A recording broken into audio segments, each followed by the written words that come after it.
Hey everybody, how's it going? Welcome to another episode of The Finishing Blow. Hopefully you guys are having a good week so far. This week was filled with some very interesting news. Some were huge revelations and other ones were a lot smaller that you may have missed or they may have slipped through the cracks throughout the week, but it's okay because we're going to cover everything we can right here, right now. Starting things with the information that Frank Grillo may have dropped the Raid remake. Now this isn't anything that's been confirmed, but judging from the tweet that he sent out earlier in the week, I'm pretty sure it's safe to say he's done with the remake. He actually said that there's no way he would be able to live up to the caliber that the original actors gave in, and there's no way he's making a remake of this film. So we haven't heard an official word from it from the studio or even from the actor himself, but that sounds pretty definitive to me, and I don't blame him. I don't know if he just decided that he wasn't able to live up to the expectations because he's been training with Iko and Yayan, or he finally got around to watching the film, which would be really weird for me.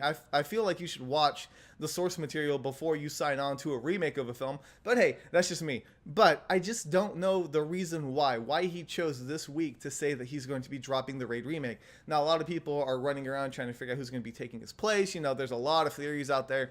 I personally hope that they drop this remake. Still, I really don't think it's necessary. There are so many people who are attached to the original film, watched it in theaters, got the bullet pumping, and they love those characters. They love Mad Dog, and they love everything about the Raid. So why try to remake it? Why try to recapture that glory that's not even been out for a few years, you know? It just seems ridiculous to me, and I know that a lot of you guys are against the remake as well. Remakes in general seem to be bad news bears, but what do you guys think about Frank's exit from the film? Do you feel like it's something that should be respected, or do you think he saw bigger troubles lying ahead and he decided to abandon ship before everything became just uncontrollable? Let me know in the comments what you guys think, but I, for one, think it's a good thing that people are realizing that the Raid is not something you can do again. It's something that was special at that time, and people already have a connection to it, and it just shouldn't be touched anymore. It's done. Let's move on to other and bigger projects.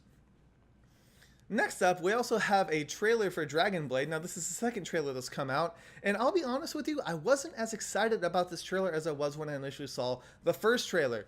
The action is there. The action looks solid. What makes me worry, though, is the dialogue in the film. If you actually watch it and look at the trailer and listen to the dialogue that's being spoken, it's kind of cringeworthy. And I realize that Jackie is speaking in broken English. I'm guessing that's a character trait, not something Jackie specifically did, you know, because we all know he can speak English very fluently. But I feel like that's okay. That's passable. What's weird is when you watch Adrian Brody and John Cusack talking, it just seems so out of sync. Like, a lot of the dialogue is just bad, and I don't know how they actually delivered it without laughing or smiling, because I personally would not have been able to do it. Now, I know that in a movie like this, an action movie, people don't care about the story or the dialogue that much, but if it's bad, it could actually drop it down quite a bit, at least for me, because I want a good story and I don't want to be taken out of the experience. I want to sit in and just let the movie happen and just enjoy the experience. But when I have to take a step back and go, whoa, wait, did he just say that, or why is this happening? It really ruins the experience for me, and I'm hoping that this was just kind of a bad choice of dialogue. But if it's a trailer and you're trying to sell people on the movie, you would think that they would pick some better choices than what's in the trailer. But I don't know. I'm going to lower my expectations for this one for now, but you never know. It could be good. It could be an amazing film and just people love it regardless. But I just have that feeling that if the dialogue's bad, it's going to really leave a weird and strange aftertaste in people's mouths after they finish watching the film. Alright, next up, we also had another trailer for a Liam Neeson film that's not Taken 3, but pretty much could be a fourth one if you want it to be. It's called Run All Night. Now, this is actually kind of cool because instead of chasing people, Liam's the one who's being chased. He plays a hitman who kills a former boss's son to save his own son's life. Now, obviously, it's going to be pretty predictable as to what happens in the end, and we all know what's going to happen, but it's still a cool concept, and we're all going to go watch it. Let's be honest. We're going to check it out, see what Liam Neeson can do. He's kind of a go-to action guy now, and I think he's accepted that fact. Hopefully it doesn't ruin his reputation for other things, but it's almost like a Jason Statham thing where you know exactly what you're getting into, and yet I can't help but get excited about it. I think Run All Night looks really cool. I know Taken 3's been getting some bad reviews. I heard that the action is actually worse, and if that is the case, I'm not going to run out to theaters to watch it and review it. I'm sorry. I'll probably review it when it comes out on DVD and let you guys know what I think about it then, but I don't want to spend my money if it's exactly like Taken 2. The action was horrible in that movie, and they should have learned from it. But Anyways, that's all ranting aside. Run All Night looks really cool, and I think you guys should check it out. Let me know what you guys think about that film, and if you are tired of Liam Neeson as a bona fide action star or not. Okay, moving forward, we also had this weird announcement that Twitch actually revealed to us that Johnny Toe has a bunch of projects that are going to be released this year. Now, there's 3 main projects in total, but the one that I'm really curious about is actually the final one. It's an anthology that covers Hong Kong from the 1940s up until present day. Now, in order to accomplish this, he's actually going to be teaming up with a ton of talented directors, including Sammo Hung, Yuen Woo-ping, Tsui Hark, Ringo Lam, John Woo. Those are insane. It's just insane. The amount of people that are tied to this project is crazy. I don't know how they're actually going to do it. I'm guessing if it's an anthology and they're covering different eras, maybe each person will be assigned a certain time period and then they'll direct it accordingly. But it just opens the door up for so many different possibilities. If these guys can work together, who knows? Maybe we'll get a Chinese Expendables type project. But for now, it's something that would be very, very cool to see. It's just the number of names that are linked to it are just earth-shattering, and so I'm definitely gonna be checking it out. When I learn more about it, I'll let you guys know. But from what it seems like, it doesn't look like it's going to be just a film. I feel like it's almost going to be like a documentary style film, but hopefully we'll be able to see either these talented creators add their own personal flair to the parts that they're assigned, or maybe they'll be interviewing in certain parts. I'm not quite sure, but it will be something cool to look forward to. Johnny Toe always delivers on his stuff, and I know that if his name's attached to it, he's going to give us something worthwhile. All right, and lastly, for the news side of things, probably the quote-unquote smallest bit of news, but at the same time, it's kind of big for me personally.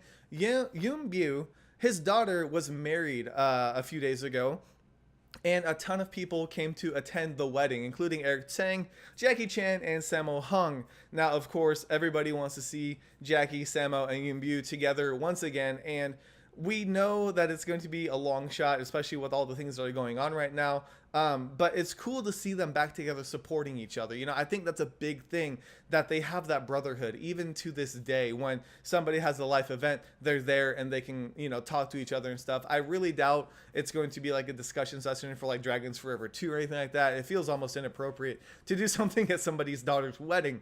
But to see those guys all in the same room together, that is something really special. And congrats to the newlyweds. I hope that they have a happy and bright future ahead of them. But yeah, I usually don't talk about people's personal lives, especially when it comes to like the sons and daughters of certain actors, but I felt like this was kind of something nice, and you know, I wanted to end the week on a good note, so I decided to do that, and hopefully you guys don't mind too much. But I just don't want to get into like gossip territory, so I'll be careful with the news that I give you guys.